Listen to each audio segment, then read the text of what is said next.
Brazil ইংল্যান্ডের মতো fan favourite দলরা যেখানে পেল না পাত্তা, সেখানে সেমিফাইনালে পা রেখেছে বাংলাদেশ জাতীয় ফুটবল দল। অবশ্য মাঠের ফুটবল নয়, তবে বিখ্যাত ফুটবল ভিত্তিক গণমাধ্যম ট্রান্সফার মার্কেট তাদের অফিসিয়াল ফেসবুক পেজে বর্তমানের মার্কেট ভ্যালু অনুযায়ী ফিফা স্বীকৃত দল নিয়ে জনপ্রিয়তা যাচাই বাছাই করার জন্য আয়োজন করেছে টুর্নামেন্টটাকে, যে টুর্নামেন্টে ফ্যানদের ভোটে শেষ 4 জায়গা পেয়েছে বাংলাদেশ জাতীয় ফুটবল দল।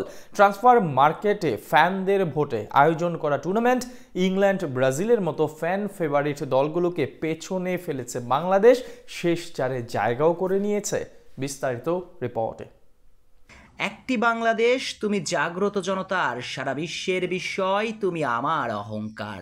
হ্যাঁ, লাল সবুজের ওই পতাকাটাই আমার আপনার অহংকার। আর সে পতাকাটা এবার বিশ্ব বুকে উঁচিয়ে ধরেছে বাংলাদেশ জাতীয় ফুটবল দল। অর্থ, আয়েশি জীবন সবকিছু বিসর্জন দিয়ে মা সমতুল্য মাতৃভূমির প্রতি ভালোবাসাতে দেশের টানে ছুটে এসেছেন হামজা। আর একজন হামজা চৌধুরী আসার পরে ব্যাপক পরিবর্তন সাধিত হয়েছে বাংলাদেশ ফুটবলে। এই যেমন মার্কেট ভ্যালুর কথাই ধরুন না, চৌধুরী সাহেব বাংলাদেশের জার্সিতে নাম লেখানোর সঙ্গে সঙ্গে মার্কেট ভ্যালুর হিসেব নিকেশে সাউথ এশিয়ার সেরা টিম তো বটেই, সঙ্গে পুরো এশিয়ার সেরা টিমের একটি এখন বাংলাদেশ। অর্থাৎ পরিবর্তনটা চোখে পড়ার মতোই। কিন্তু যদি বলা হয় বাংলাদেশ জাতীয় ফুটবল দল কোয়ার্টার ফাইনালে ব্রাজিল ফুটবল দলকে হারিয়ে শেষ 4-এ পা রেখেছে, সেটা কি বিশ্বাসযোগ্য? ফুটবল ইতিহাসের অন্যতম ফ্যান ফেভারিট এই দলটাকে কিভাবে হারাবে র্যাঙ্কিং এর তলানির দিকে থাকা দেশটি? না, হারিয়েছে। ব্রাজিলকে হারিয়ে দিয়েছে বাংলাদেশ জাতীয় ফুটবল দল, যদিও সেটা মাঠের খেলাতে নয়, তবে ভক্তদের পছন্দের তালিকা থেকে এগিয়ে এসে হিসেব নিকেশে ব্রাজিলকে হারিয়ে দিয়েছে বাংলাদেশ।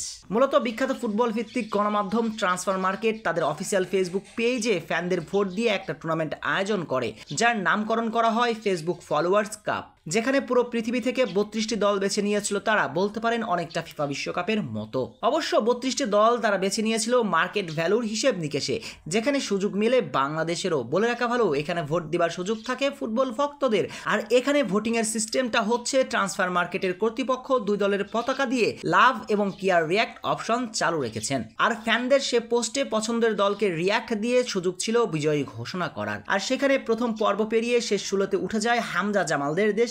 আর শেষ 16তে পা রাখতেই বাংলাদেশ মুখোমুখি হয় ফুটবল বিশ্বের জনপ্রিয় দল ব্রাজিলের, যেখানে ফ্যানদের ভোটে বিশাল ব্যবধানে ফুটবল ইতিহাসের জনপ্রিয় দলকে হারিয়ে দেয় বাংলাদেশ। ব্রাজিলের বিপক্ষে বাংলাদেশকে বেছে নিলে রিয়াকশন দিতে হতো লাভ, অপরদিকে ব্রাজিলকে বেছে নিলে রিয়াকশন দিতে হতো কেয়ার। কিন্তু এই লড়াইয়ে ব্রাজিল পেয়েছে 11,000 ভোট, অপরদিকে বাংলাদেশ পেয়েছে 1,81,000 ভোট, যার মানে ব্রাজিলকে রাউন্ড অফ 16তে নাস্তানাবুদ করে শেষ 8-এ পা রেখেছে বাংলাদেশ। সেখানে অবশ্য ভিয়েতনামকে পরাজিত করে শেষ 4-এ পা রেখেছে লাল সবুজের দেশটি। আর শেষ 4-এ তারা লড়াই করছে বিশ্ব চ্যাম্পিয়ন আর্জেন্টিনার সঙ্গে।